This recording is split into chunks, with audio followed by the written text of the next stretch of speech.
Good afternoon and welcome to VOP, that is Voice of the People Television. And the show is the Diaspora Perspective from Home and Abroad.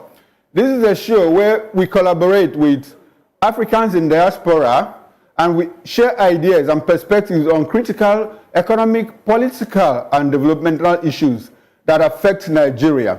My name is Chukwuma Okoro and I'm your host for the show. I'm also joined on the other side by a couple of Nigerians. Let me start with Mr. Flagship. Mr. Flagship, you are welcome to the show. Hello? Mr. Flagship, can you hear me?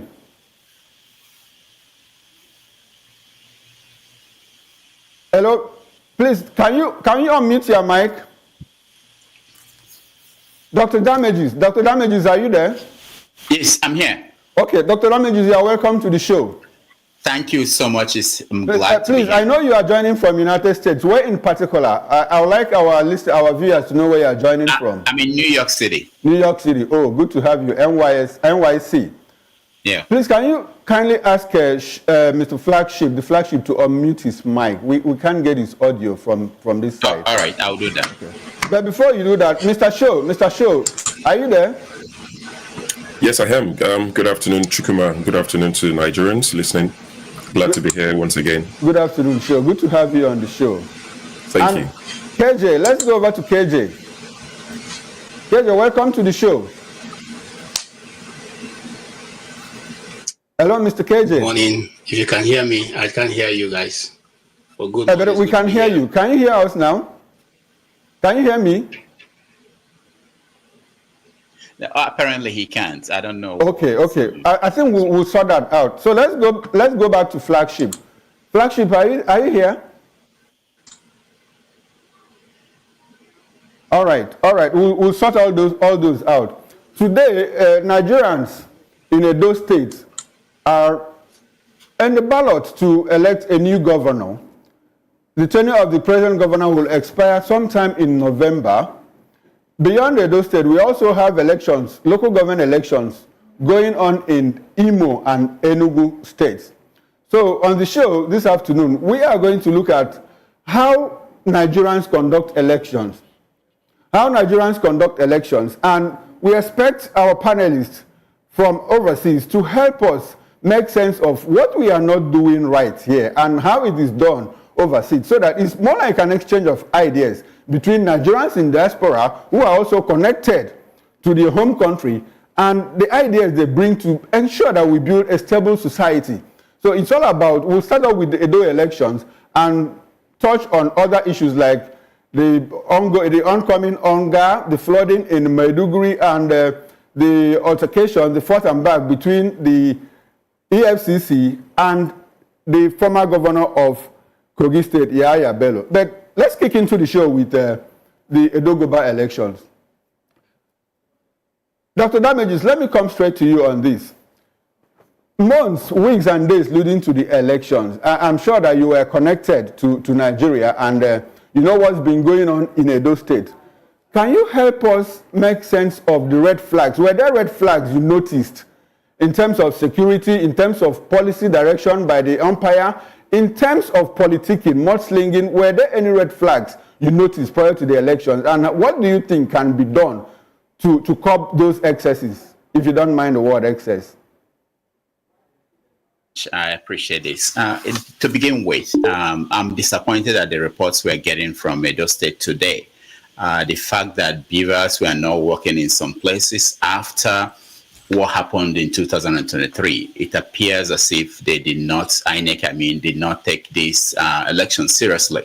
It was a chance for them, this election was a chance for them to prove to Nigerians that they could do better. Being that it's just one state that they are holding this election in, and they could have moved resources they needed to make sure they give Nigerians what could be not a perfect election, but something that is acceptable up to international standard. But already from the reports we're getting, it's total failure. I'm disappointed in that. And that's part of what we think is lack of consequences. There were no consequences for what happened in 2023. So they don't have any incentive to do better. And we're seeing the results. So we see people saying that they've not been able to vote, Beavers did not work for them. And we see, even before the election itself, people talking about violent action, and the tone and the empire, the INEC, did not show any seriousness. There was conflict of interest with a nephew of Wike, who is a minister, being in charge of the election in Edo State. So Nigerians and Nigeria as a country has not learned from the past. They don't want to. I think they just, the people who run affairs in Nigeria, they don't want to do better. And nobody's forcing them. Nobody's making them learn to do better. And they continue to do the same thing again and again. So I'm totally disappointed. The flags were there that things are going to go bad. How can you say that there was rain and it destroyed the equipment? You know the season when you are conducting this election, you should have prepared for that.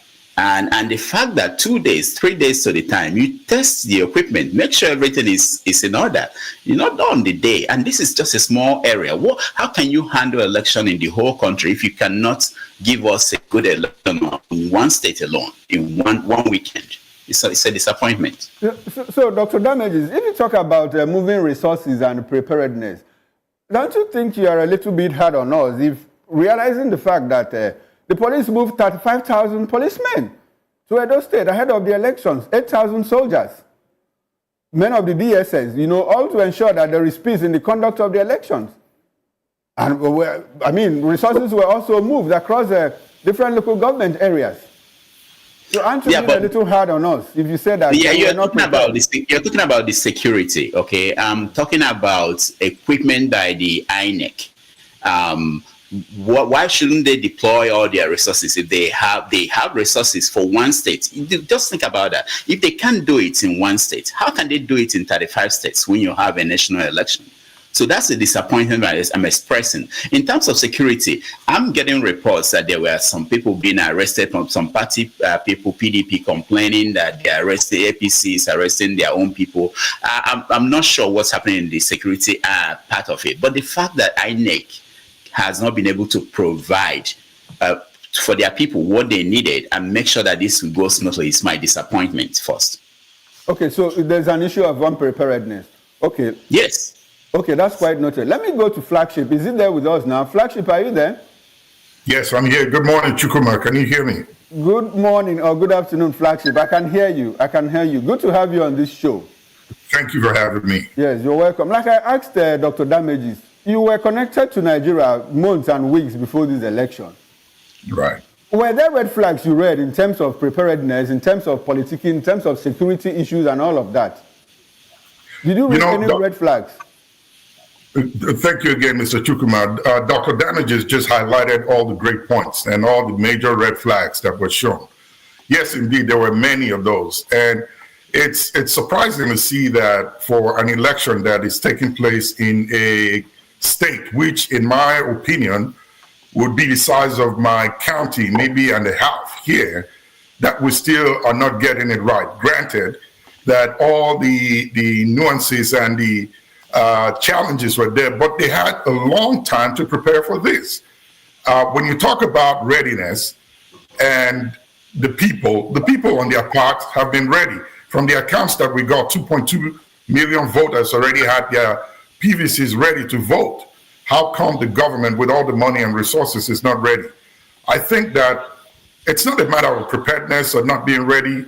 These things, in my opinion, seem to be just either carelessness or lack of accountability and consequences for those who fault or default in the process of preparation that is leading to this reoccurrence of these events of this nature in a small election of Edo State. So yeah, many of the red flags were there. And the major one for me is the fact that they had the INEC rep a little over a year ago picked out and is related to the FCT chairman. It's kind of a big major red flag. I'm kind of waiting to see what the report should look like following the end of the election today. Okay, thank you, the Flagship. Thanks very much. Let me go over to Sho. Sho, are you there? I am. Good afternoon once again. All right, Sho, good afternoon. Sho, I understand you are joining from the UK. Yes, I am. Okay, so Edo elections is going on. What do you have to say about it? Well, I've listened to the two gentlemen who spoke before me, Dr. Damages and Flagship. I see it slightly differently from the way they've seen it. You know, there's a saying that's becoming famous in Nigeria now. It's an infamous quote, but I will quote it anyway. It says, "Blessed are those with little or no expectations, for they shall not be disappointed." It sounds very pessimistic, but that is where I firmly sit when it comes to Nigerian politics and our, politicians. These things are intentional. It didn't just not happen. It didn't just not happen that, I've seen videos of people saying we're not going to vote if there are no result sheets. How do you go into an election, a particular polling booth, and there's no result sheet, or there are no result sheets, and the people are asking, and the INEC officials are saying, "Oh, don't worry, we'll get it later"? That's no coincidence. These things happen in 2023. They happened in 2019. They happened in 2015. It is intentional. The people who are doing this have a plan, and this is working out exactly the way they want it to happen. I'll go to the red flags you talk about. Some of the red flags, there are too many to talk about, too many, but the ones I can remember from the top of my head, you heard the current governor saying it's a do or die affair. You don't get bigger than the governor of a state. They're like little gods in their states. They wield so much power, political influence. And if the governor is saying it's a do or die affair, and he had the opportunity to, take that back, and he said, no, he's not going to take it back. You had issues of, the PDP, maybe rightly or wrongly, saying they're not going to sign the peace accord because they feel like there's no point signing it. That's another red flag. You had the case of the APC candidate, similar to what the current president did, avoided all debates, insisted on not, coming to TV and radio channels, and they said, was going knocking on people's door at 2 a.m., 3 a.m. That's their style of campaigning. They don't need to speak to people on TV and all of that. So these things, it's a repeat of what happened in 2023. And before that, Buhari did it. Tinubu did it. So it's worked for them. Why should they change their strategy? Put yourself in their shoes. You've done something. It might not be popular with a lot of people, but if it's getting you the desired results, there are no consequences for it. People will keep doing exactly the same thing. Too many red flags. But like I said earlier, in rounding up, I had little expectations. I'm not disappointed. Okay, sure. The PDP governor clearly said that he was not going to sign the peace deal because, according to him, the elections had been rigged ahead of time against him. So do you think that he acted out of tune for saying that my party is not going to sign the peace deal? For optics, I would have wished that he signed it because it's a peace deal. By signing it, you can still go ahead and tell the people your concerns, your worry of this has been rigged. We don't have faith in INEC. We don't trust INEC. It's been widely reported that the REC, Resident Electoral Commission of Edo State, is Governor Wike's cousin. I listened to the man himself yesterday, and he said, yes, how's that a problem? What problems did they have against me? Because I'm related to the minister, am I not allowed to be a Nigerian anymore? He said it with his full chest. He didn't see anything wrong in it. Now, I would have hoped or wished that the governor would sign this thing so that he can calm their supporters, because the fact that you didn't sign it is supposed to tell your supporters there's no peace. Peace is not an option. Let's do whatever it takes. So you can sign the peace accord and still tell the world, your supporters, to say, we have no trust in INEC. This is going to be rigged. This is going to be a repeat of 2023 election. You can do all of that, but still sign the peace accord. Even if it counts for little, you are telling your people violence is not an option. That's the way I see it. It's fine, sure. Thanks for your thought. I will come back to you after now, because we need to deal exhaustively with the issue of conflict of interest between the REC and the FCT minister. I would like us to talk a little more about that. But let me take KJ's thoughts. KJ, good morning. Hello, KJ, can you hear me? It's probably backstage and it needs to be brought on. Hello? Okay, let me come to you, Dr. Damages, while we wait for KJ. Dr. Damages. Sure. Thank you. I hear you. I'll be following. Yes, sure raised a very important issue here, conflict of interest between the umpire and a participant. We have the FCT minister who has interest, who is a member of the PDP, but apparently he's working for the APC.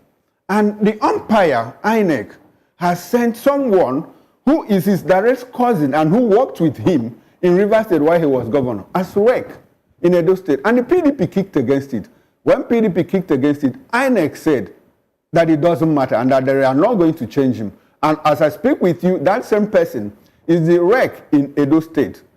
It amounts to a conflict of interest. Where you live in the United States, is it possible to have this kind of scenario worked out? Well, in the United States, you can't have, that would be flagged off immediately. It won't be allowed to sit. And in fact, the people will not even want to do such a thing because you will be, a topic for the media to discuss. I have not seen anyone who is related to, and because again, the electoral system is totally different from ours. Not one person have a total control of the process like Nigeria, where the rec is responsible for declaring results. So everything comes to his table, and what he presents is what the people takes. And you see, I don't blame Wike and his cohorts. I say that because Buhari introduced a dangerous trend in the Nigerian politics, where appointing your relatives and close friends and associates does not matter. I don't know how else to say it. I mean, how else could you go into an election knowing that the person who is going to collect and eventually declare the results is a relative of your opposition, party, okay? And then Wike has become like a bird. A bat is neither a bird nor a mammal. So we don't know where he belongs. And he totally challenged the PDP to, let somebody dare him, to go against him, and the whole party chickened out. So you can just imagine what's going to be the result of Edo election. And like Sho have said, and the rest of the panelists have, eloquently spoken. The truth is that nothing is going to change. We all sat and they were just watching them do whatever they like. Nobody is saying anything. Even the fault that was, that was found in the last elections have not been corrected. We're still going to another election and hoping that a miracle will happen. It's not going to happen. Well, the people of Edo must know today that whatever mistake or whatever they do today is going to affect their next 4 years. And so, if I were in Edo State, I will go out to full chest to make sure that I vote for the candidate I think can give us progress, and I will stand to defend it. The truth is that unless the people of Edo stand out, the same thing that happened in Rivers State is going to happen in Edo State, because these guys have specialized in robbing the people of their mandate, and they are not going to change today. In fact, Edo, like the governor said, is if we don't do, we die.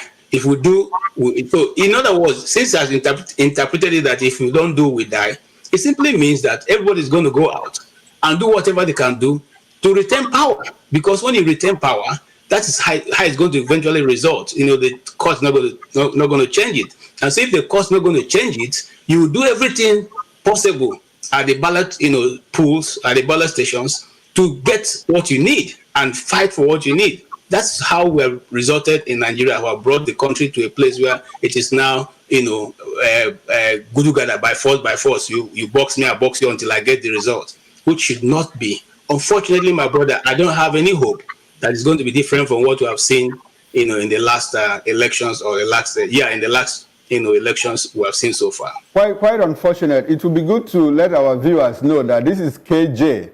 KJ is joining from Maryland, the United States of America. KJ, let me stay with you.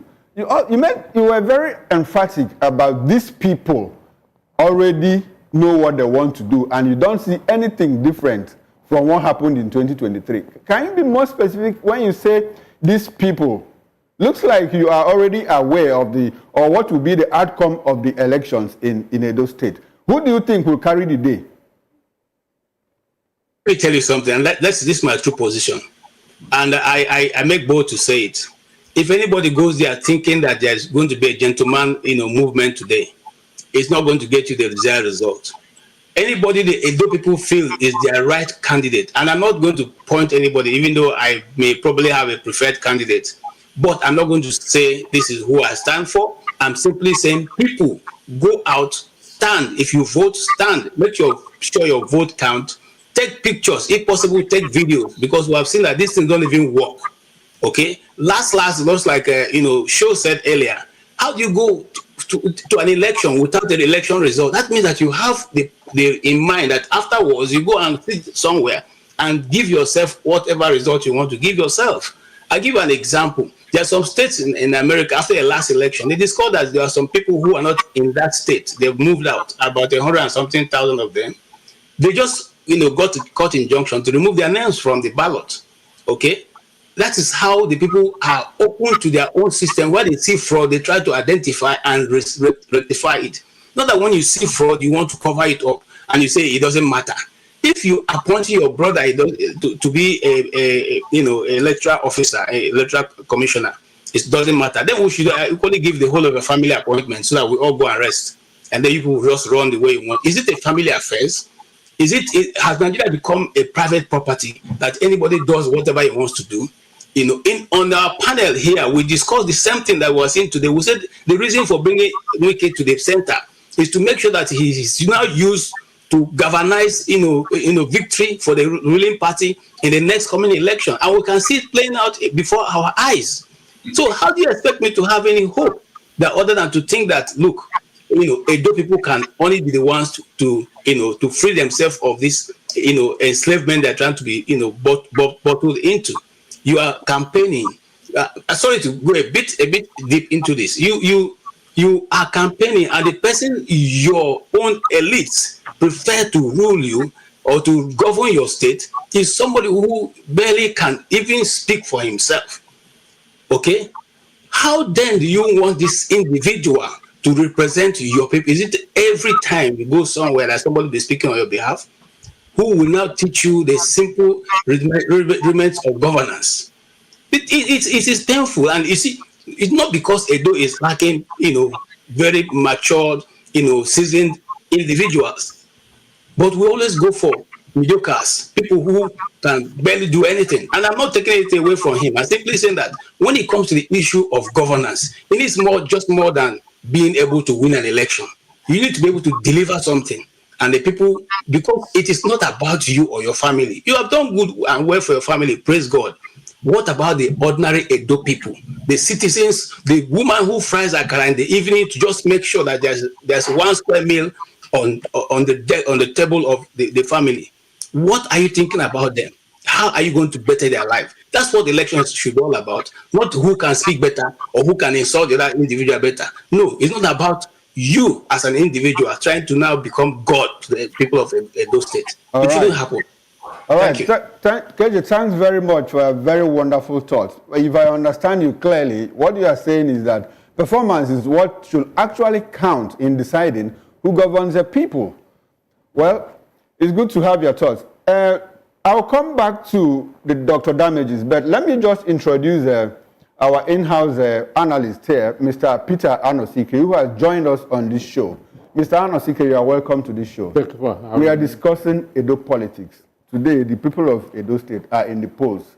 They want to elect a new governor that will lead them in the next 4 years, come from November 2024. What do you make out of Edo elections?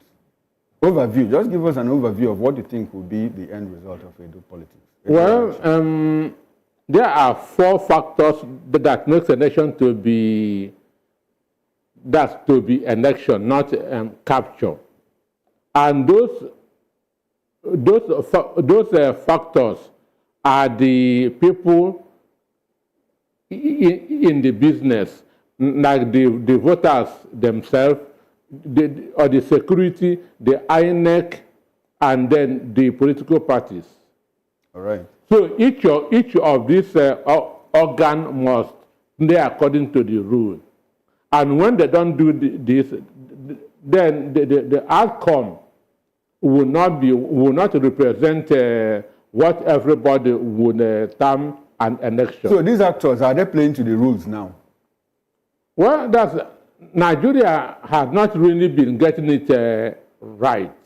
Understand? Basically, from the security agencies and the electoral body, who always dance to the tune of the government in power. Can you be more specific when you say not getting it right? Is it in the security? Is it in the politicking? Or is it in policy initiatives? About this Edo election, What were the red flags that you read early on, prior to the election, prior to today? I wasn't comfortable with the statement of the national chairman of APC, Ganduje, saying that they are going to capture Edo, they are going to capture Anambra. You don't use such a word in a democracy. And from what has happened from the center, you know, what the APC is doing at the federal government, do you think that they are trying to live out what the chairman said? I mean, we saw 35,000 policemen deployed into one state during an off-cycle election. We have 8,000 soldiers. We have many of the DSS. We have the EFCs. Everybody has swapped on Edo State. Do you think that the center is trying to muzzle itself into Edo State? Well, given what the national chairman of the party said. Once there's an election generates tension. But if those security should be professional in their conduct, I don't see it as a problem. From your assessment, have they been professional? You have monitored the election since morning. Have the police discharged itself? Well, you know, that's in some areas they are doing well, in other areas they are not. Can you score the police as far as this Edo election is concerned? Can you give them... Until the end of the day. Until the end of the day? Yes. Okay, let's leave it at that now. Let me come back to you, Dr. Damages. Hello, Dr. Damages. Yeah, I can hear you. Okay, fine. Dr. Damages, you know the pedigree and the antecedents of not just the candidates, but the political parties. As a matter of fact, there are 17 political parties involved in this election. Somehow, curiously, it has become a three-horse race between the PDP, the APC, and the LP. The first question is, why is it a three-horse race in an election that has 17 candidates and 17 political parties? Of course, you don't expect all political parties to have equal weight in terms of relevance in affairs of a particular state. So I'm not surprised that it's the three major parties. You can say they are the three parties in the country that are competing in Edo State. What I think is the place where we got it wrong was really first of all, when you talk about issues of conflict of interest, was the fact that the Chief Justice of Nigeria, the former Chief Justice, was caught, accused of having conflicts of interest in his actions, and nothing was done. So what you see there, and Nigerians need to know this, you give the impression that it's okay for other agencies of government to do the same thing. If you allow the Chief Justice of the Federation to appoint his brother to be the one that will audit the account of the judicial organization he's in charge of. So these are the things that we have to start by stopping them wherever they start. Otherwise, when it comes to a particular situation like this election in Edo State, there's no way of stopping it, because INEC will say that we didn't do anything when the Chief Justice was accused of conflict of interest. Now, the other thing I think we need to look into in terms of moving forward, because I think this election will end up being what we say in Nigeria, anyhow election. Moving forward, we did not change anything from 2023. And I blame this on all these political parties. The party at the center, they don't have any interest, any incentive. There's no need for them to change anything because they are benefiting from it. But what about the parties, the other parties who are going to compete with them in several elections before the big one coming in 2027? What have they done to make sure that we're not going to see a repeat, which is what we are seeing now in Edo State? So I think in terms of big picture, when we talk about what should be done in Nigeria, we may have to restructure the electoral process where it has to be local. In the United States and most parts of the country, of the world, it's not nationalized election in such a way that if there are problems in one part, maybe hopefully another part will be able to handle it better.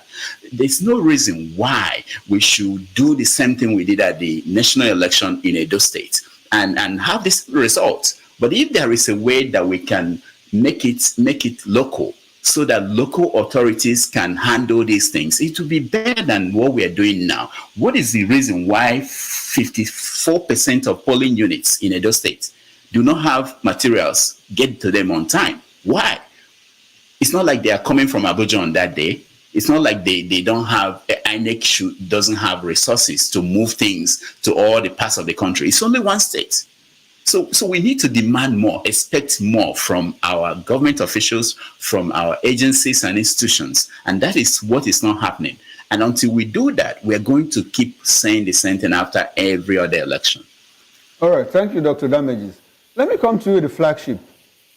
The flagship, this election, this Edo election, like Dr. Damages said, is more like a precursor to the 2027 general election, where we elect the president. In the United States, where you live, we have what you people call midterm elections. Shouldn't this Edo election serve some kind of, analogy, some kind of semblance to midterm elections, where what happens during midterm elections practically and almost wholly affects the presidential elections? I understand that midterm elections are conducted every 2 years, and they do have impact on presidential elections. Fortunately for us, we have the Edo election as an off-cycle election, and we have like 2.5 years ahead of the presidential election in 2027. Shouldn't this be like a test ground for what will happen in 2027? Well, thank you, Mr. Chukuma. Again, you see, the big thing for me is lessons learned. When I think of our electoral process in Nigeria, from every election cycle that goes on, do we have analysts that look into the entire process? What happened? What did we do wrong? What are the lessons learned? How can we improve on it? You have observers that come to observe these elections. They write, reports. What do we do with these reports that they write? Are they just mere observers that are there, just for optics? You see, if Nigeria really wants to get it right, we know what to do. The point is, after every cycle, these lessons are obvious, not just to the politicians and the people, but to the electoral officials, INEC, who is supposed to be taking account into how these conducts were made and what needs to be improved on. You're right when you say midterm elections are conducted in the US and should be precursors. Nigeria has the ability and the capacity to do the same. But like one of the panelists said a minute ago, this whole thing is orchestrated. It's a fight between two giants. I was listening to an interview by the PDP candidate early this morning, and he made a comment saying that this fight is between two people or two groups, between us, the PDP, and them. And the interviewer asked, who is the them? Can you be a little bit more specific? And he went on to say it's between the PDP and INEC. So, and the thing that bugs me is this: the fight is between these two giants. The third major party in the race is pretty much there because that's what the people have galvanized into, hoping that they will get some sort of way out of this whole process that keeps the people and the nation back in the same pit hole that they're trying to get out of. But it's payback from what it looks like. So whether they watch these midterm process in the US, they have ideas or knowledge about it, the question is, are they willing to implement it? It's just the will of the electoral officers and the politicians. If they agree to take these lessons, implement them, I think we'll do better in our electoral process in Nigeria. Okay, thanks very much, the flagship. Let me use this opportunity to inform our viewers worldwide that you can call into the show, and it's an interactive show. You can call in and let's have your view about what is going on in Edo politics and other issues that are going to trail this particular show. Please do call in. We want to know what you think about the Edo elections and what's going on. Let me now come to Mr. Sho. Mr. Sho, I want you to be very specific. If you understand Edo politics, who or which of the political parties do you think should carry the day, considering or bearing in mind the pedigree and the antecedents of the global candidates? Right. Thank you very much. To say if I know Edo politics very well, I would say I don't know Edo politics, that much. I'm not from Edo State. I pay a bit of attention to it, but looking inside from outside, one would naturally think that Olumide Apata of the Labour Party would get a lot of votes, naturally, due to the Peter Obi wave. The wave is still very high, is still carrying a lot of people into office. And the way he's made himself available, similar to the PDP candidate, Aswe Godalo, who's also not camera shy. But you naturally think, Olumide Apata, you've seen the rally Peter Obi attended, quite a lot of people, similar to the other ones as well. But you would think, based on the performance of APC and PDP over the years in Edo State, you would think the people might be tired and want a change. Even if Olumide Apata is not, a renowned politician, in most cases, in politics, you would see people would vote somebody, just out of anger, out of annoyance, out of being tired of the status quo. They just want change. Let's try something else. Because right now, you can't even differentiate between APC and PDP in Edo State. I mean, look at Adams Oshiomhole of APC.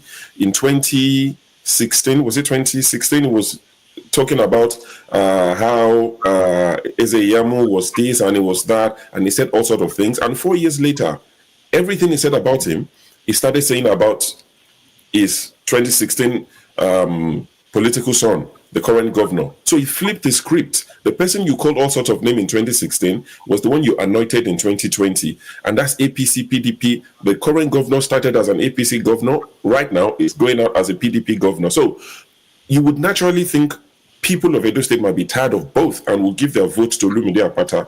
But like I said, INEC, in most cases, are not seen as the umpire. In most cases, they actually appear as one of the contestants. They seem like they have, a vested interest, the way they conduct themselves. And when, my fellow panelists have spoken about INEC, how we need to change this, how INEC need to do this, INEC to do that.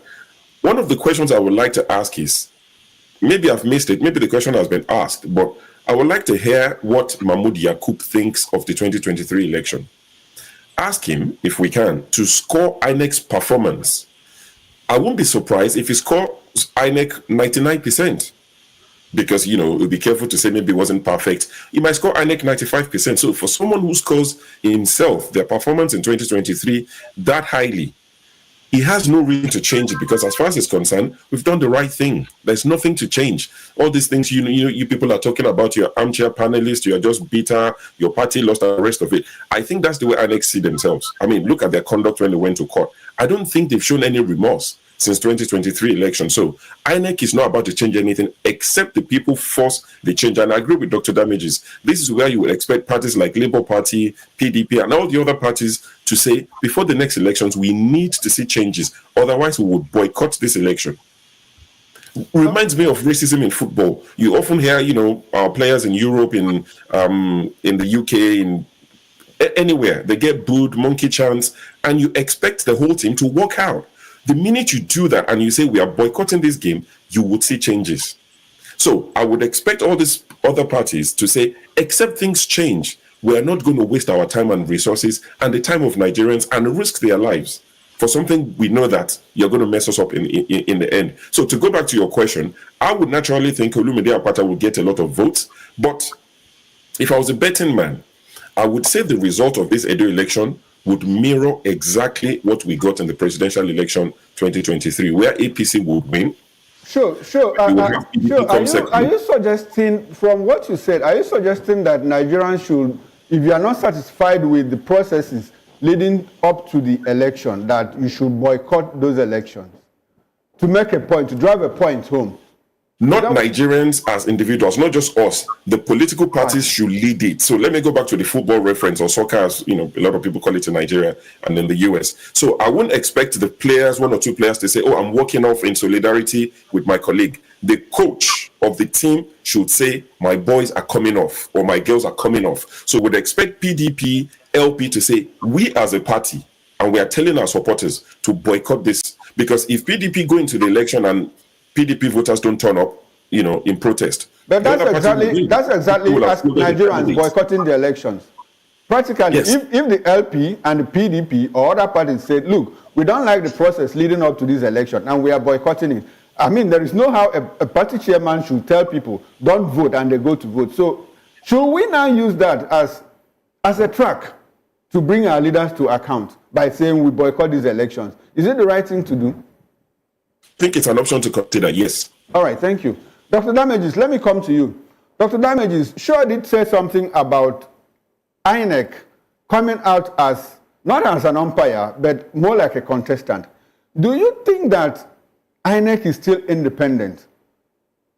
Oh, they've never been, not still, they've never been an independent agency of government. They've never been accountable to the people. They've basically toed the line of the government in power. And that's the tragedy of INEC. That's one of the things that we must change. And it will start with how they are appointed, the chairman and the people who run the organization. You cannot have a government in power appointing the person that will be the referee for an election that they are going to be part of. Exactly. Exactly. Dr. Damages, in the United States, where you live, who appoints the head of the umpire, whether at the federal or at the state election? All right. So election in the United States is totally different from what we have in Nigeria. It's very local. When I mean local, I'm talking about county, what you call local government areas in Nigeria. They conduct the election and then pass it on. Whatever they get in their locality, they pass it on to the state level. From the state level, then they pass it on to the federal level. And the systems are totally different. There are some states where the deadline, there are some states that are voting now for the election in November. There are states that will start voting next week. There are states where you can't vote unless on that day. There are states that will mandate that the votes must be counted. Georgia just announced that you must hand count the ballots. This is something they decided locally, not even by the federal or the state government. The state parties are saying, we don't want this. We don't want hand counting of 5 million votes in Georgia. But what the local people there decided, that's what we want, because some of them are with Trump. So we need to decentralize things in Nigeria, because we've seen that the national way of doing things is not working for us. Okay. Maybe in Edo they will get it right. Maybe in Imo they will get it wrong. Maybe in Sokoto they will get it right. But if we do that, we find the one that works, and everybody will most likely move towards the one that works for majority of people. But the structure we have now is totally wrong, and that's why we're failing. It's not just about election. In everything, this kind of structure. Dr. Damages, Dr. Damages, please, I want you to be a little bit specific, because we want to know about the independence of the umpire in the United States, whether at the federal or at the state level. Who appoints, or are the umpires elected? That's what I want to find out. Okay, so what I was saying is that the appointment, it differs. Okay, so some are elected, some are appointed, but it doesn't even matter how you got there, because the people appointing you, you are accountable to the people. The problem we have in Nigeria is not that the system we have now cannot really work. Okay, for instance, after the last election, there's no reason why the chairman of INEC should remain there. And who will remove him? He should be removed by either the president or by the National Assembly. There should be a system where he's held accountable for failing. If that had happened, this thing happening in Edo State will not happen today. Unfortunately, the National Assembly didn't appoint him. It's the president that appoints him, and he's the only one that can remove him. That's what I'm saying. So if that is the structure, and the National Assembly, they don't have the right to remove him, they will change the law. They will change the law to make it possible for somebody must do that. That's the difference. In America here, what happens is that it should happen in Nigeria easily. If something is not working, somebody will challenge it, either in courts or go and put in a law that will change the structure that is not working in that society. Right. But in Nigeria, people will just remove their hands and feel that they are helpless and they can't do anything. I remember when Gani Fawehinmi was alive, he was the one suing and changing things. Someone has to go to court and say, this is not acceptable. And the judges, because again, the judges are not independent, they depend on the executive to do things they do. They are not free to make decisions that will help the people. The Commonwealth is more important, and that's the sad thing about Nigeria. We have a lot of issues with independence. The judiciary is not independent, according to you. The legislature is not independent, and all of those issues with independence. Let me bring it back to the studio. Please do stay with us, gentlemen. Do stay with us. Mr. Anosike, Imo and Enugu states are conducting local government elections. The Supreme Court said, look, if you don't conduct elections within 3 months, you are not going to get federal allocations again to the local government. and you have to do it within 3 months. So we see a lot of states, juggling to conduct local government elections. And today, simultaneously, Imo and Enugu states are conducting local government elections. Before now, we have seen local government elections where, because they are conducted by the state independent electoral commissions, one particular party, especially the party in power, takes all the seats during the elections. Do you think it will be different this time? Well, I always quarrel with that word, independence, because it's a deception. There's nothing independent in anything, in any Nigerian system, even our security agencies. So that word independent is a deception. But the worst performing governor in any of the states would always win all the local government elections in his state. So should state independent electoral commissions stop conducting local government elections? For me, the national is not even doing things right. That's what I mean. The state is not doing something right. Then the overall body, that is INEC at the national, is not also getting it right. So Nigeria is in a deep sea. So where do we go from here? Well, where we go is when we get people who have mind of their own, who can exist without being influenced by the presidency, because this is where we are getting it wrong. This thing did not start today. We have never had free, fair, credible election in Nigeria since 1999. I think we have. So it's not really an APC problem, even though it is getting worse now. Under Morisi, we had this problem.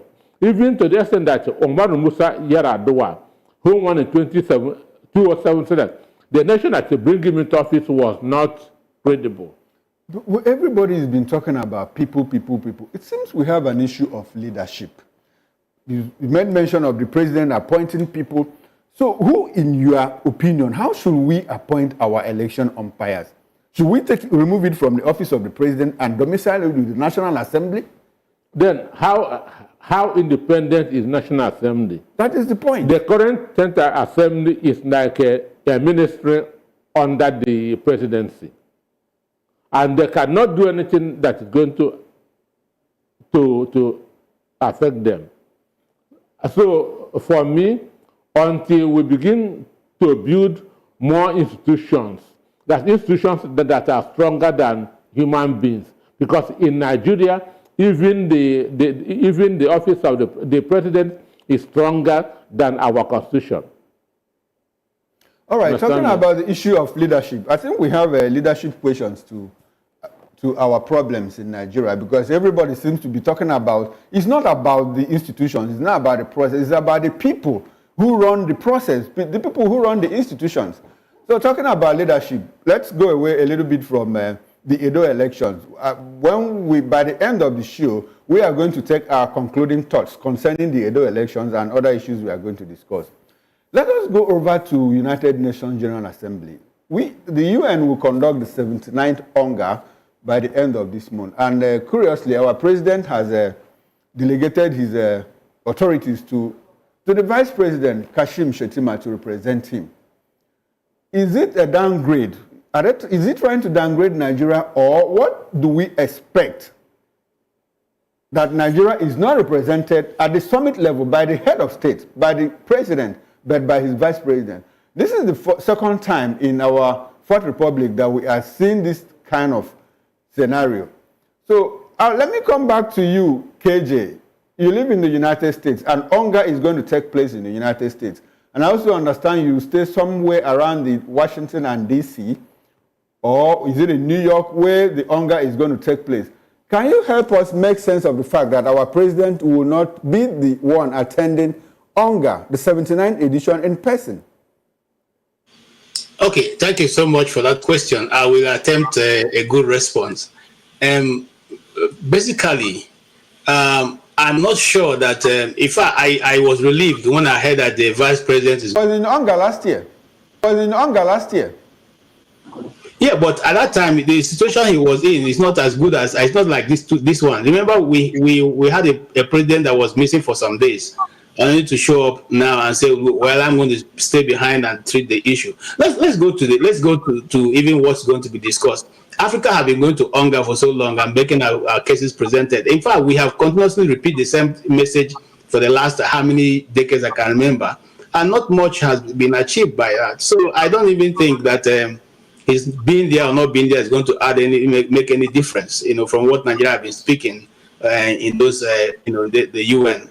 I think that, some people think he was able to score a very high point by saying he put the Nigerian people's interest first. But I say this is my own thinking now. This is my own thinking. He's not going there. He's not going because he didn't want to go, but because circumstance and situation around him have not given him the opportunity to be able to do it. If not, I think.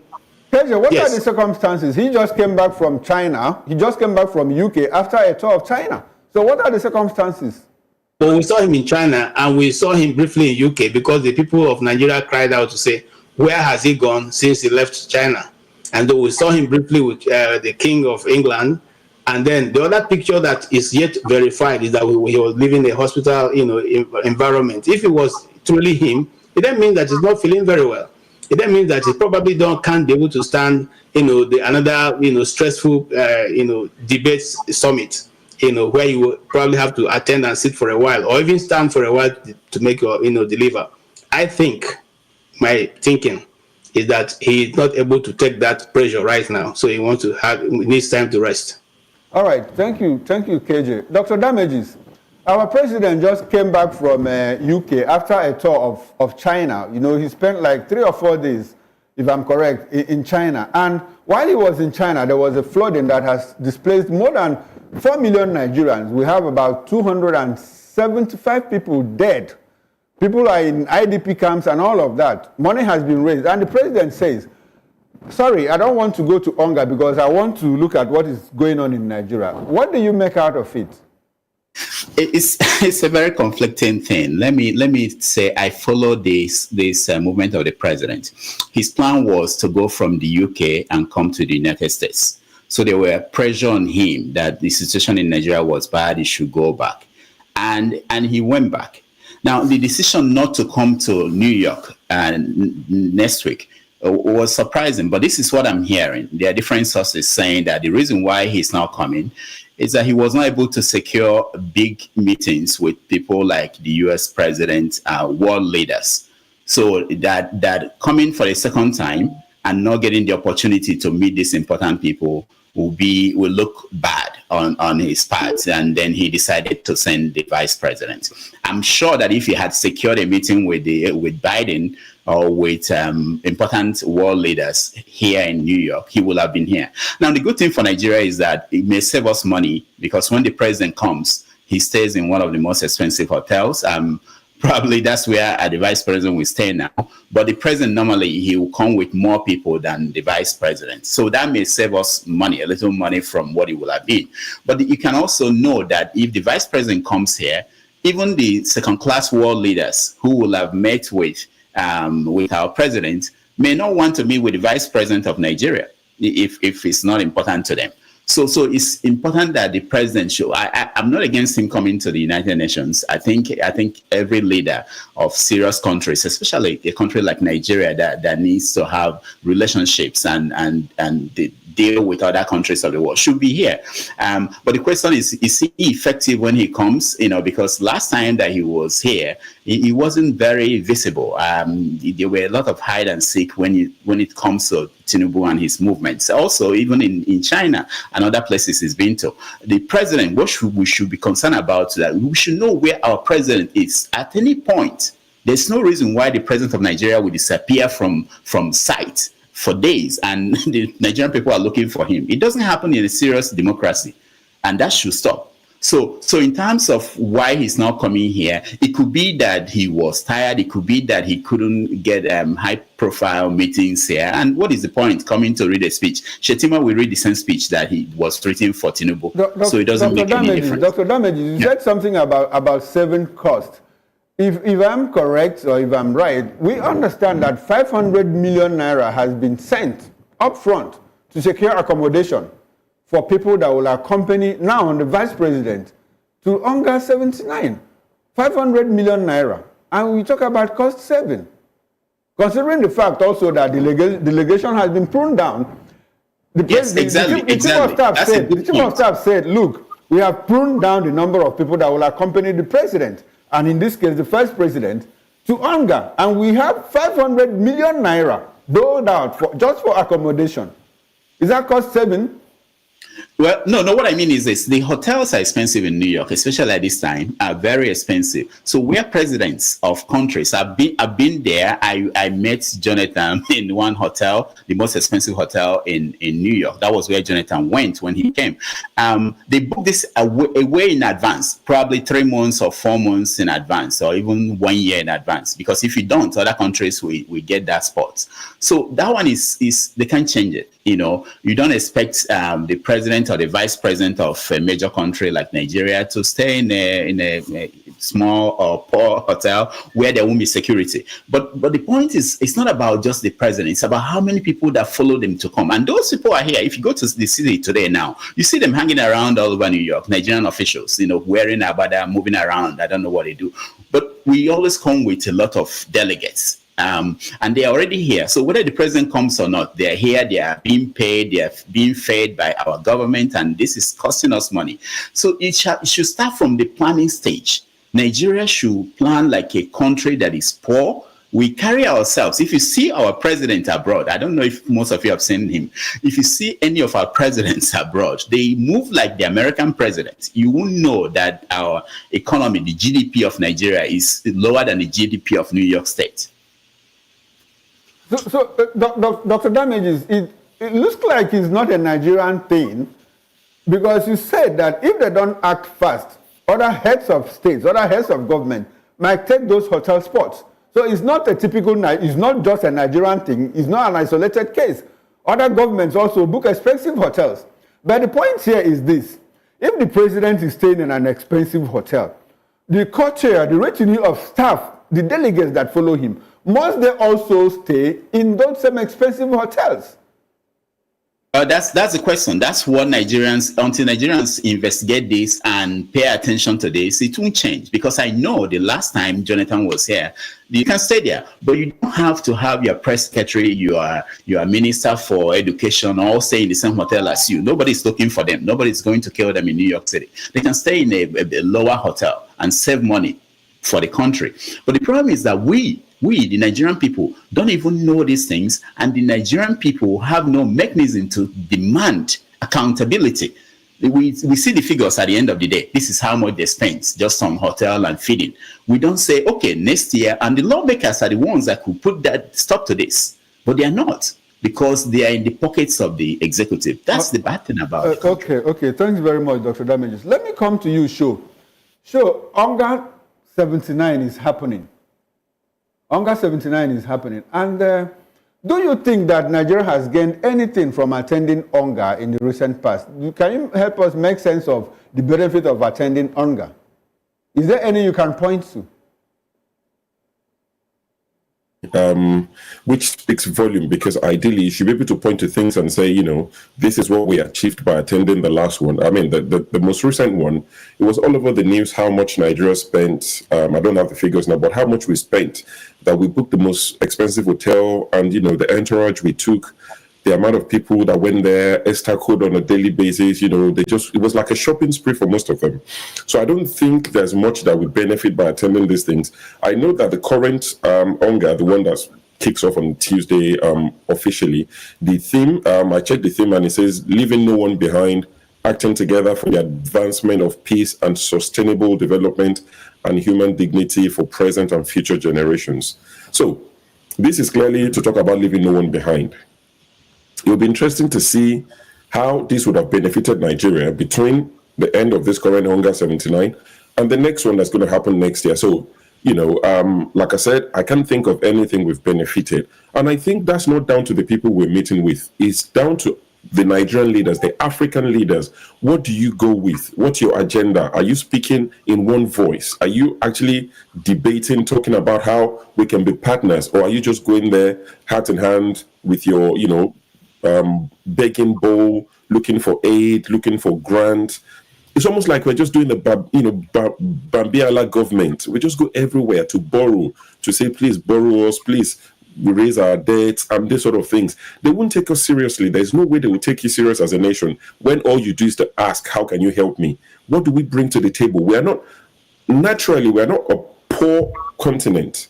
Or let me narrow it down. We're not a poor country, but we've been run aground. Now we appear like a poor country. If Nigeria was well run by people who actually care, who are nationalists, Nigeria have no business going to these places, kowtowing to all these, Oyinbo people that they deal with. We should be going there with our chest puffed out, shoulder square, as equals. But we go there to borrow, we go there to beg, like pity us, like a pity party for us. But at the same time, they see us spending money. The most expensive hotel, like it's been, mentioned by Dr. Damages. I can't think of anything that would benefit from these tours. It's a good thing that the president hasn't gone. It's an embarrassment. You see a lot of pictures, a lot of videos of the current president looking isolated in most of these international gatherings. Oftentimes he looks lost, like out of place, like he's not meant to be there. It's quite embarrassing. And you see the media aides now posting pictures of him shaking somebody hours later on social media to prove that, he wasn't ignored. He eventually spoke to somebody that's important. I'm quite happy that he hasn't attended. Like Rudolph said, Dr. Damages, Shettima can go and read the speech. It's not like it's going to, mean anything to Nigerians, because attending this sort of meetings should translate into the betterment of Nigerians. It should translate into a better experience, a better quality of life. But since we've been attending, there's only one direction the life of Nigerians have been going, and it's down. Unfortunately, it looks more like an unbeneficial ritual to us. Well, the flagship, the central theme of the UNGA 79 revolves around MDGs and SDGs. I had to bring in the MDGs, Millennium Development Goals, and connect it to the SDGs, Sustainable Development Goals, for the fact that MDGs trailed or came before the SDG. Now the world has left MDG. Unfortunately, Nigeria did not achieve the 8 points, I think like 3 or so of the 8-point MDG. Now the world has transited to SDG.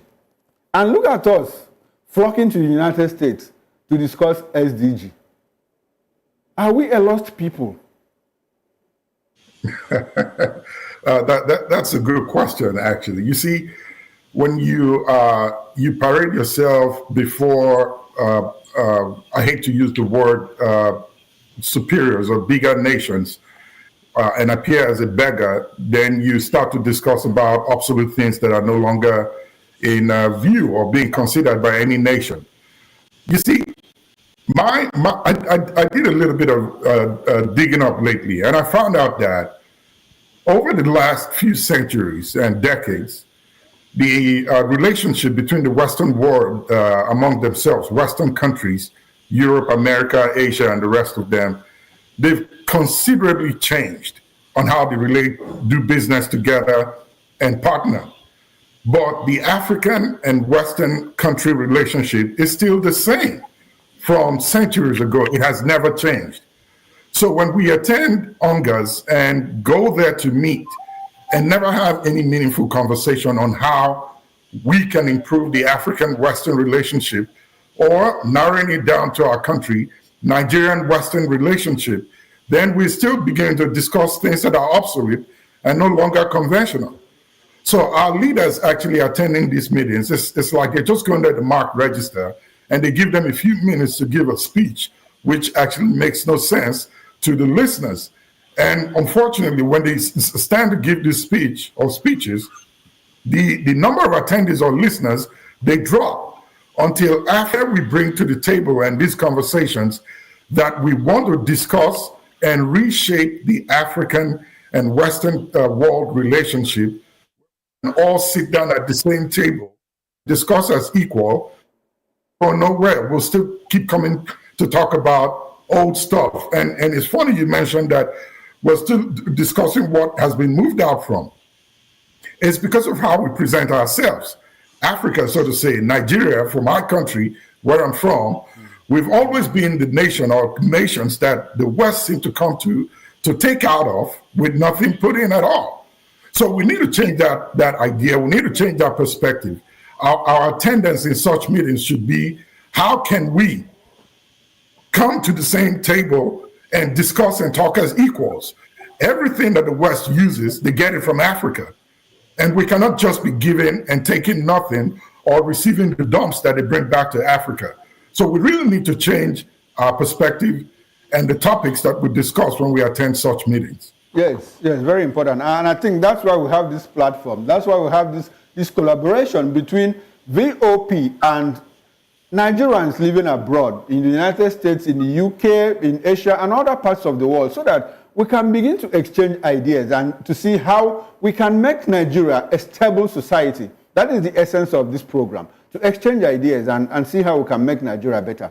Away from the Hunger 79, something's been happening, a drama, so to say, has been happening in Nigeria in the past 2 or 3 days concerning the former governor of Kogi State, Mr. Yaya Bello, who's been declared wanted by the EFCC. Mr. Yaya Bello sauntered into EFCC office on Thursday and was told that the chairman of EFCC cannot receive him. He went out and the chairman came out to say, oh, this man is still wanted. There's been a lot of controversy trailing his appearance and disappearance at the EFCC. Mr. Anosike, can you help us unravel the drama, the EFCC drama that is being played to Nigeria? Well, his appearing in EFCC is scene 2 of the drama. Apparently, he has people working for him in the EFCC. How do you mean? Because he was aware that the chairman, Onukiode, was in a meeting somewhere that would take him hours. So when he and Ododo got to the office, he was aware that the EFCC chairman is not going to be there. That was why he was shouting that someone should attend to him. No, but the EFCC released a statement this morning or last night saying that, look, why the chairman refused to see him was because he was followed, that he was trailed by many people, and it's against the code of EFCC that if EFCC invites you, you come alone, not with, and especially coming with a sitting governor and a retinue of aides. No. That's why the chairman refused to see him. What I read from the chief of staff of EFCC, one Mr. Nzekwe, was that Onukiode was not in the office at that point in time. No, but this statement I'm talking about came out last night. Which means the EFCC is contradicting itself, because Nzekwe said that the EFCC chairman was not aware and that there was no pre-information that Yahaya Bello will be coming. So, but when Onukiode now came, he said, okay, go and tell him that I'm now in the office. So when he got to the to Kogi Governor's Lodge, Kogi the security of the governor, seeing EFCC car, started shooting. Then the EFCC guys had to respond. Now saying that Onukiode was in the office at that point in time is a contradiction. So what is happening in Nigeria, we don't know who to believe at this point in time, because EFCC is not being straightforward. The Ododo is not also being straightforward. Ordinarily, it is the former governor and his legal team that were supposed to have come to EFCC office. The governor was not supposed to have accompanied him. And this governor, for me, should also be sanctioned. This is the second time. At the first time, he helped the governor he helped his predecessor to escape. This second time, he also did the same thing. Unfortunately, how can you sanction the governor? Because he has immunity. Immunity protects him from prosecution. No, I'm not talking of prosecution. So how do you sanction him? The NSA can call him, the president can call him. This is not the right thing for you to do. Should the president or NSA call a sitting governor to tell him the right thing to do? What does it speak about? What does it tell about us as a people? Well, we are not practicing democracy. What we are practicing is unitary system of government.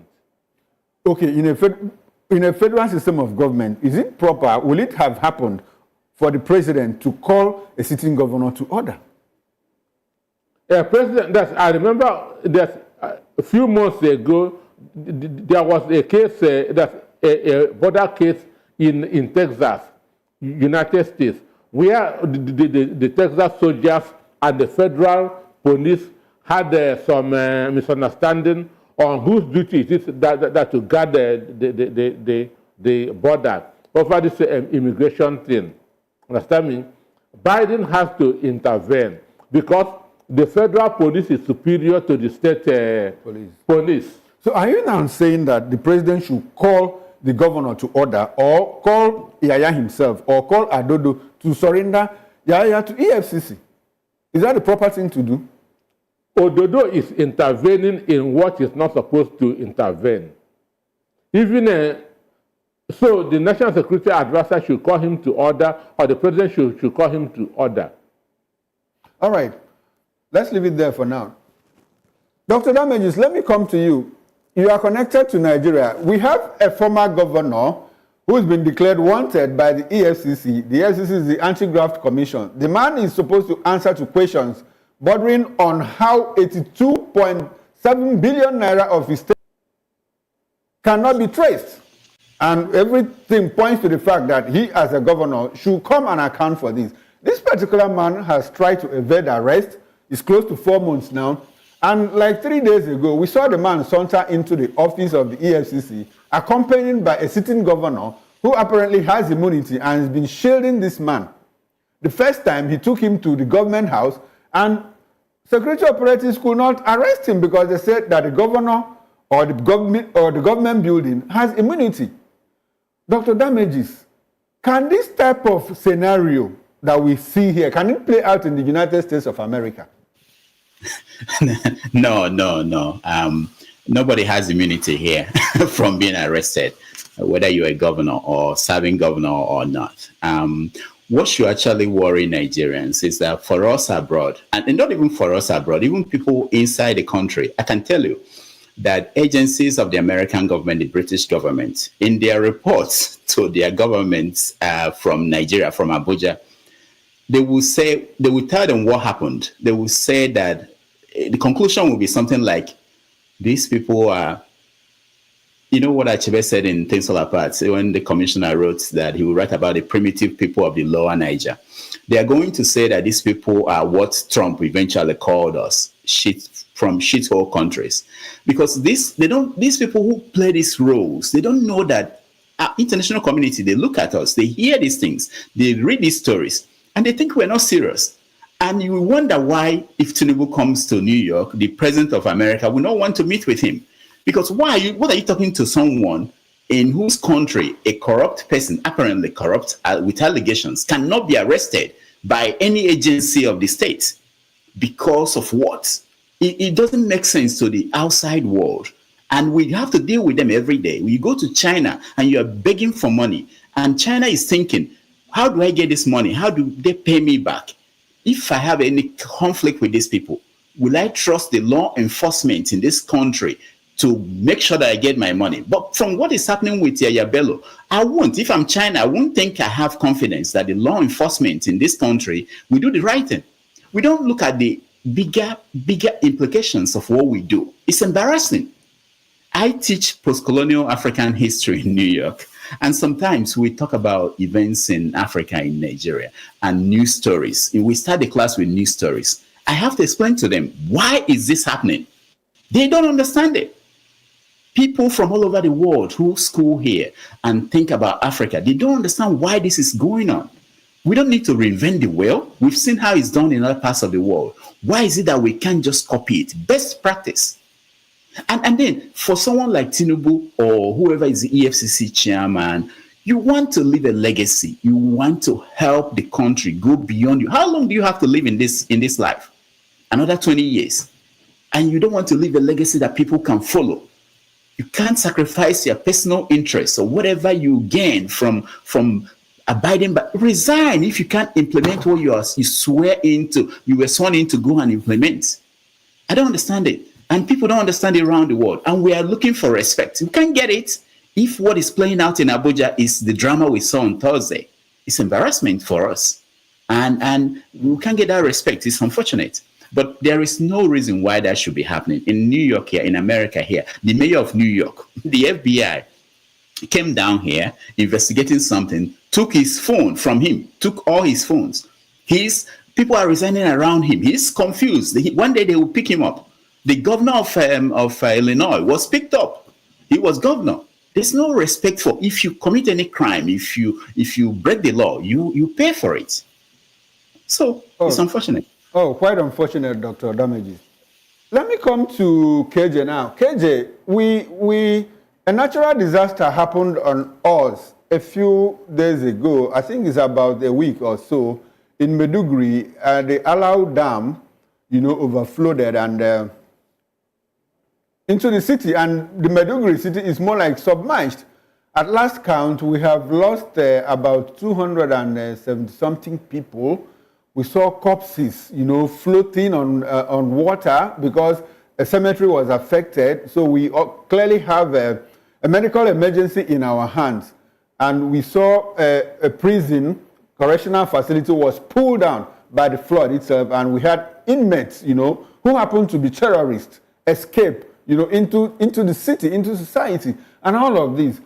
Please, how can we? Because I also know that natural disasters occur in all parts of the world. I can recall what happened in New Orleans during the reign of George Bush II. How do you think we can forestall these things, especially when we had a NIMET, our meteorological agency, warn ahead of time that, look, something like this is likely to happen, and we didn't hit it. Something similar happened last year too, and we didn't hit it until it became a national emergency. What do you think we can do as a people to ensure that this kind of natural disaster, despite the fact that they are natural, but that we can prepare ahead of time to meet these challenges?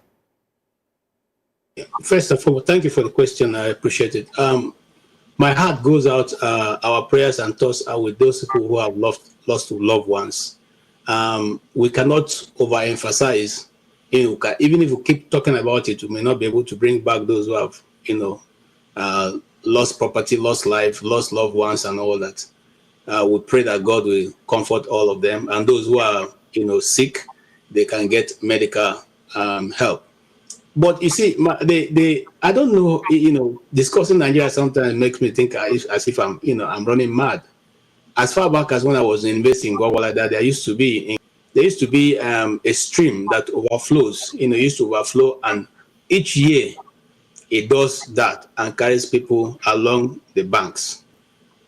And as I talk to you till today, it is still happening. This is over 20 years. And then you begin to ask yourself, are we still human beings thinking? Do we reason at all? Does the people in Nigeria matter to the people who are governing Nigeria? Now, let's take the recent example. And these dams have been releasing water, and this water have constantly caused problems for Nigeria, all the way. Either it's coming from Cameroon or it's coming from, somewhere else. It's always causing this problem. The question is, what have our people in government done? Nothing. This dam, they got a warning, before that, 2 days before even this thing happened. And the people who went to inspect the dam said, no cause for alarm. Everything is good. Governor, relax. And then eventually this happened. You see, my only anger is that when those officials came and they were riding on those boats and passing, those people on the inside the water, they didn't carry the water and pour all of them and push their nonsense boats down. You see, I don't know how we. And that, just like Dr. Damages have said, in the last... Sorry, KJ. Yeah. We don't encourage violence here because that amounts to violence. Listen, we're not encouraging violence. I'm not saying there should be violence. You said they should have overturned the boat that carried the officials. No, we don't encourage violence. But what I'm simply saying is this. How do the officials feel when your citizens are inside the water, you are riding in a canoe or boat or whatever and crossing them, and they're supposed to be welcoming you. Now, the truth remains. It is an unnatural disaster. Well, let's not say natural, because it's not. It is man-made disaster. We could have been able to avoid it if we wanted to. This dam was filling up. We could see the water rising. It didn't happen in 1 day, in 2 days, in 3 days, in 2 months, in 2 weeks. No, we saw it. We have people work there. We have people monitoring the water.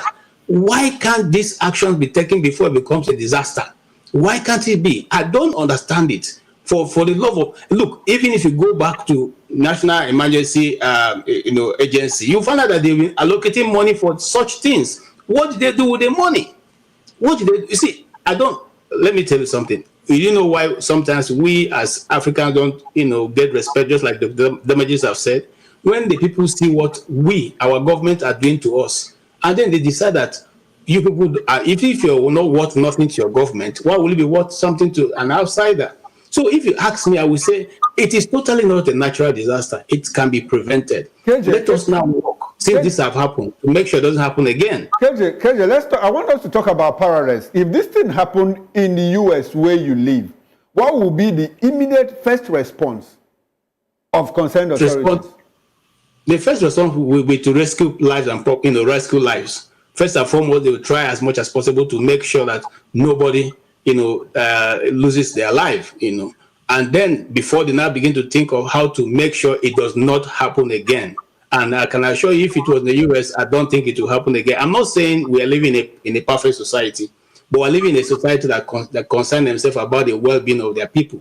And when they can prevent it, they'll prevent it. If a natural occurrence is a different thing, but the one that they can see, they will always try to prevent. I give an example. One day I was driving through, some remote area, and you see that where they think the thickness, the darkness is going to be too much, you see them putting up street lights in those places, and there's nobody living there. They are forests, but they light up the place, so you see the road, you see the markings, you know that you are coming to a bend, so you are not taken unawares. These are people who are thinking about the life of their citizens. And most times I see this, I say, look at our own, how we live. Look at how people are treated. Okay, these things can be prevented. It's not rocket science. Just like Dr. Damaji has said, these things are preventable.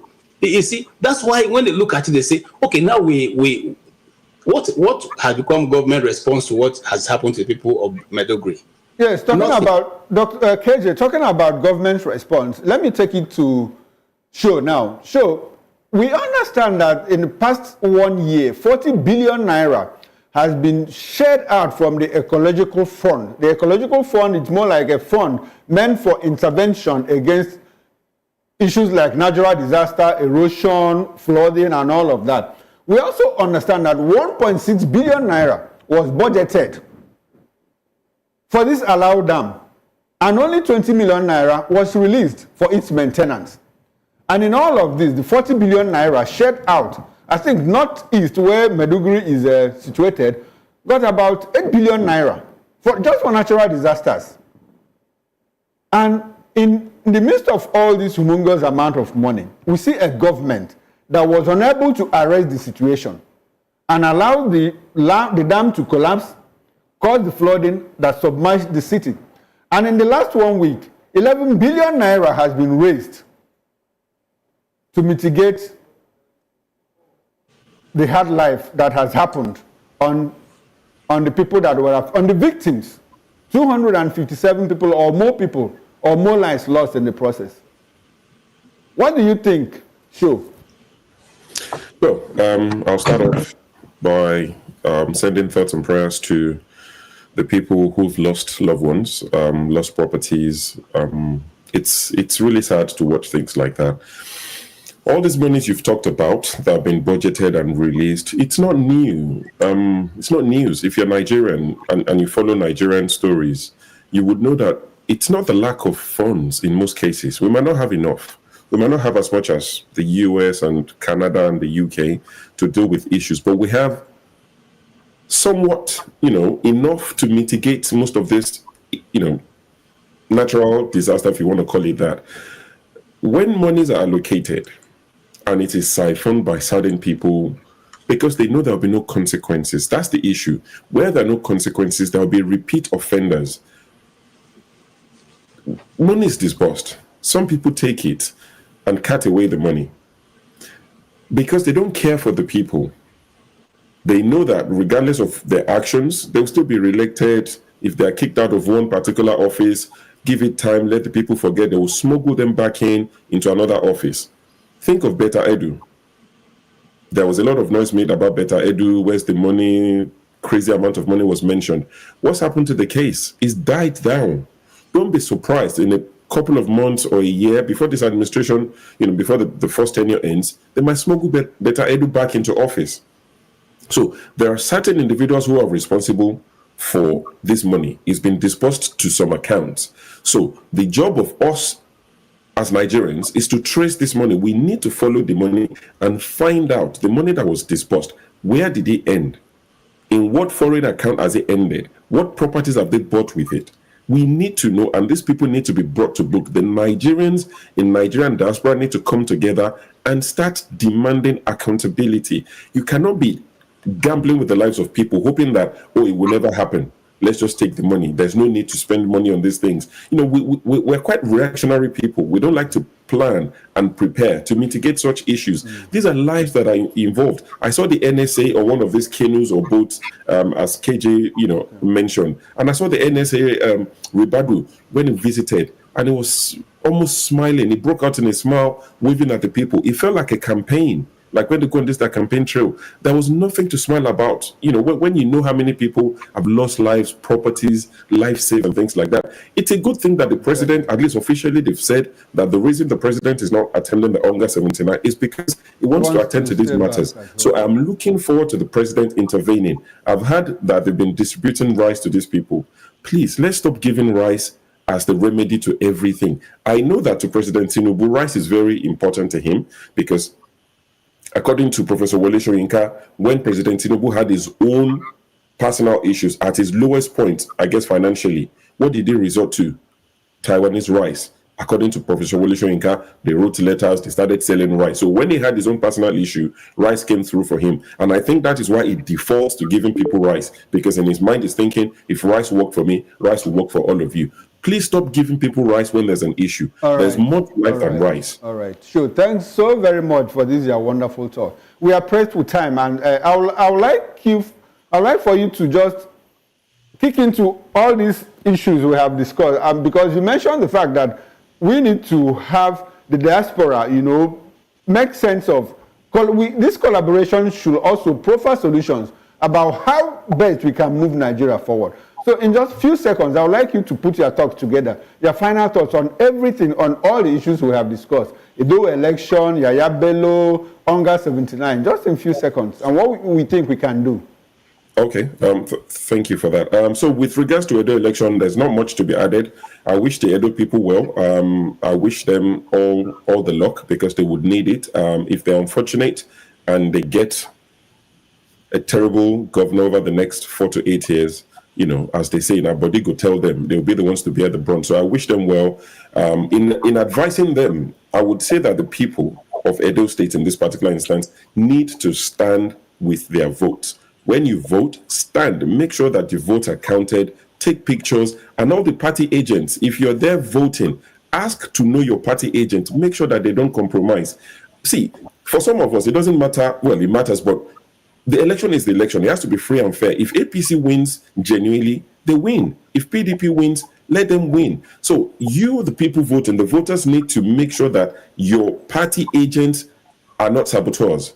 Stand and hold them accountable. That's the advice I can give them on this election. With regards to Yaya Bello, I didn't get to speak on that, but it's not new. When Governor Fayose went to EFCC in 2018, he had a t-shirt on, EFCC, I'm here. And he went with Governor Wike, who took him there.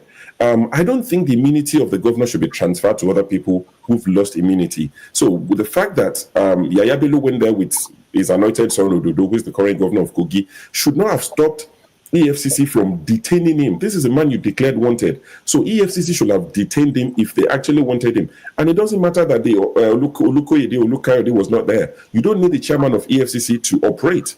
It's not a one-man shop. It's not a one-man business. So the fact that your guy at the top is not there does not mean that the rest of you are useless. I don't know what to do. So if the man is actually wanted, you had a great opportunity to separate him from the governor, send the governor on his way. You don't have to harass him. Send him on his way and detain the man you claim to be looking for. The EFCC boss promised us that he would resign. So I will be looking forward to his resignation if they cannot do anything about Yaya Bello. Going to the hunger, like I said, I'm happy the president hasn't attended for multiple reasons. He should please focus on Maiduguri. The people need help.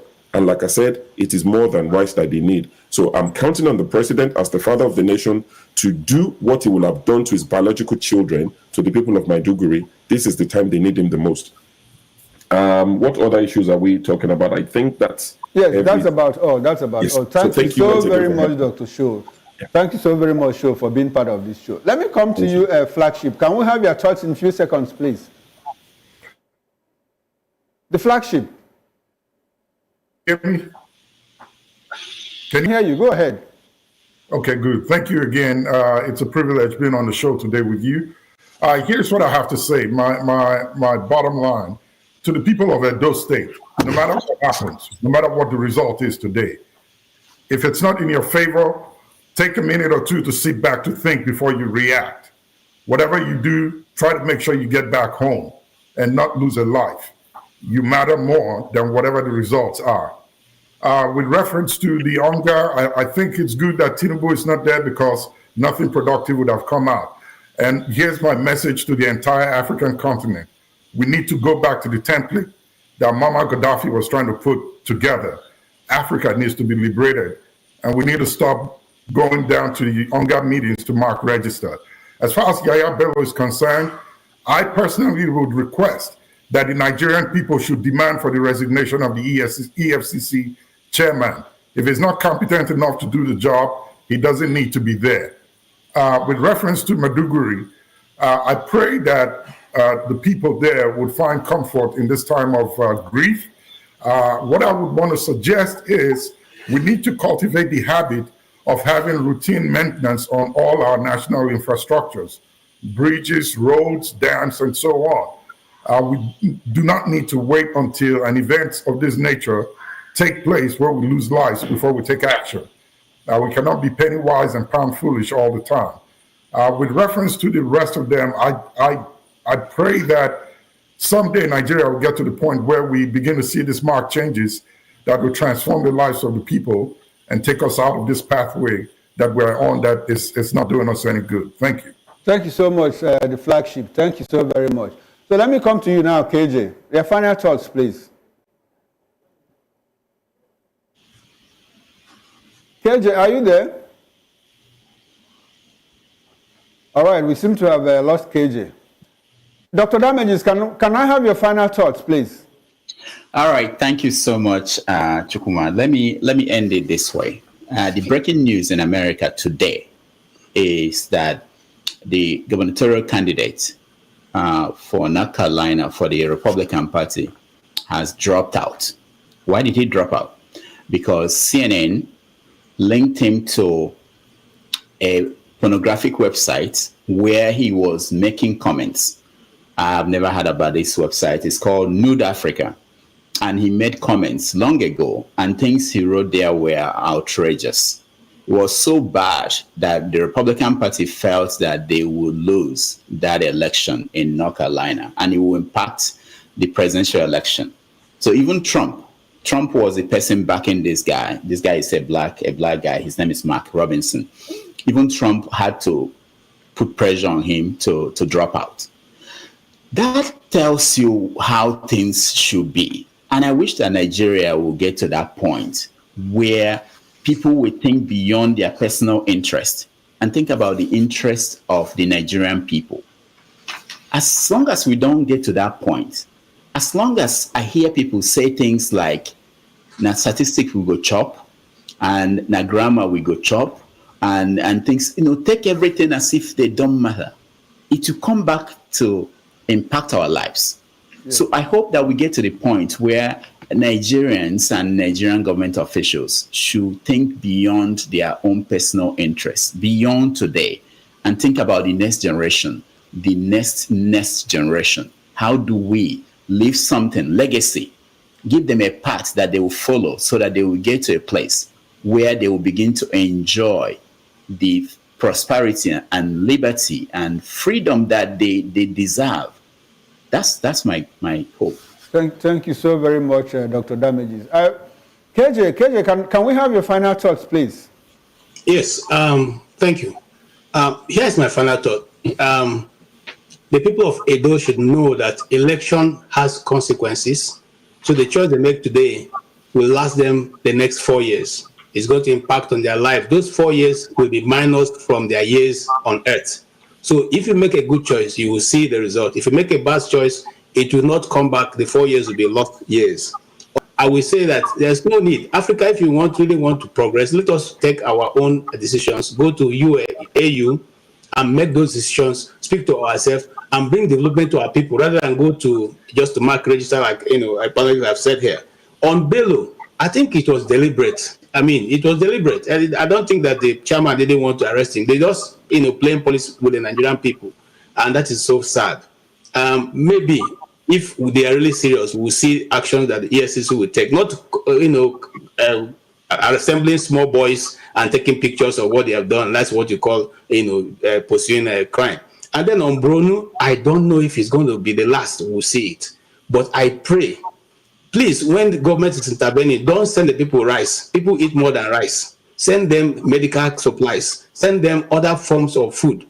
Don't send them bags of rice. They don't need your rice right now. They need to be in their houses, in a safe place, in a place where they can take care of their family, at least for the time being until they're able to sort themselves out. Don't forget them, because once the television cameras are out, everybody go their way, people are left to suffer. Please don't let the people of Medjugorje to suffer.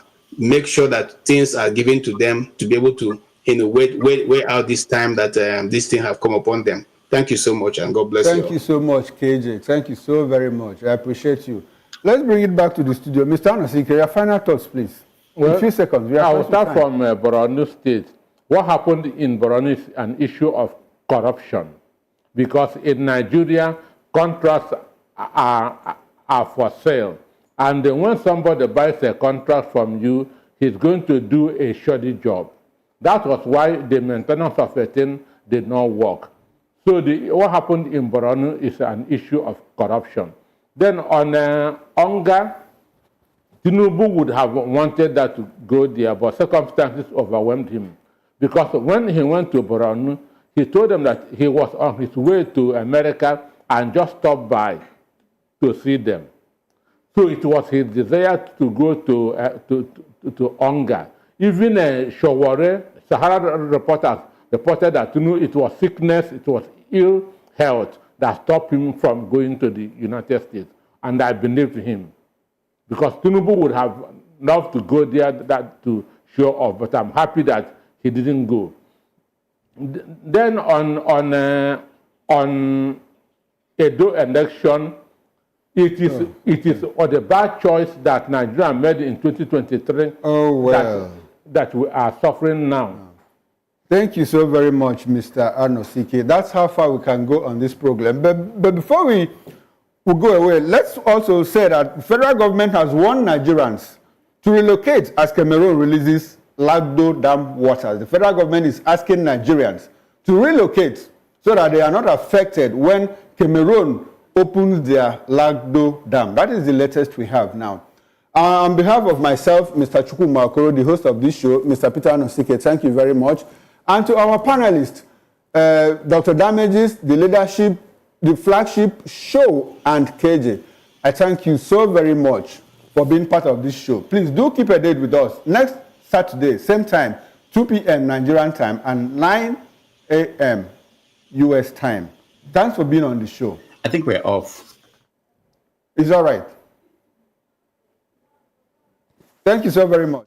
Distinguished Nigerians around the world, the Diaspora Perspective is here to share the views of Nigerians in the diaspora on burning issues. From the street of New York, the royal cities of London, and the bustling cities of Europe, Voice of the People Television brings to you a roundtable and collage of interesting views from Nigerians in diaspora. Join the host of the show and some Nigerians in diaspora, Dr. Damages, the flagship show, and KJ, as they discuss the experiences, challenges, and triumphs of Nigerians living abroad. Discussing and analyzing everything from politics, culture, policies, career success, and how Nigerians are staying connected to their roots. Showing every Saturday by 2 p.m. West African Time and 9 a.m. Eastern Standard Time.